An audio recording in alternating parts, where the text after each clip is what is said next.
दोस्तों, इस वीडियो को भूलकर भी मत देखिएगा, क्योंकि इसे वही लोग देख सकते हैं जो भगवान विष्णु के प्रिय हैं। चलिए जानते हैं कैसे बना भगवान विष्णु का वाहन गरुड़। कहानी शुरू होती है ऋषि कश्यप की दो पत्नियों से, विंता और कद्रू। कद्रू सर्पों की माता, विंता गरुड़ और अरुण की जननी। दोनों बहनों में प्यार कम, प्रतिस्पर्धा अधिक थी। एक दिन आकाश में प्रकट हुआ एक दिव्य घोड़ा। उसकी पूंछ का रंग देखकर दोनों बहनों के बीच लगी एक ऐसी शर्त जिसने भविष्य बदल दिया। विंता, पूंछ सफेद है।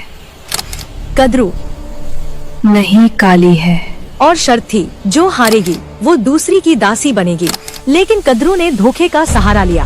अपने नाग पुत्रों को आदेश दिया, घोड़े की पूंछ से लिपट जाओ और उसे काला दिखा दो। धोखे की जीत हुई और विंता हार गई। वो अपनी ही बहन की दासी बन गई। जब गरुड़ ने अपनी माँ को इस दास्तां में देखा तो उनका हृदय क्रोध से जल उठा। वे नागों के सामने गरजे, मेरी माँ को मुक्त करो।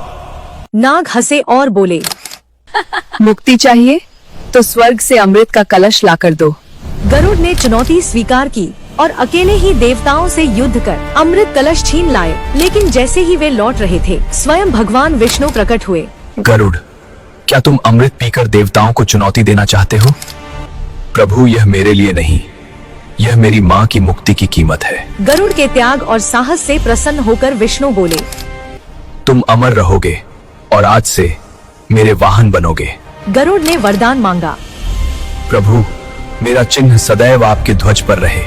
तभी से विष्णु का ध्वज कहलाया गरुड़ ध्वज। और विंता सदैव के लिए मुक्त हो गई। लेकिन नागों के साथ एक रहस्य और जुड़ा। वे अमृत पीने से पहले स्नान करने गए और तभी इंद्र आ पहुँचे। कलश उठा लिया और स्वर्ग ले गए। नाग लौटे और वहाँ पाया सिर्फ घास। उन्हें लगा कि यहाँ अमृत की कुछ बूंदें गिरी होंगी, इसलिए वो उस जगह को चाटने लगे। इसी से उनका मुंह फट गया और तभी से कहा जाता है, नागों की जहवा फटी होती है।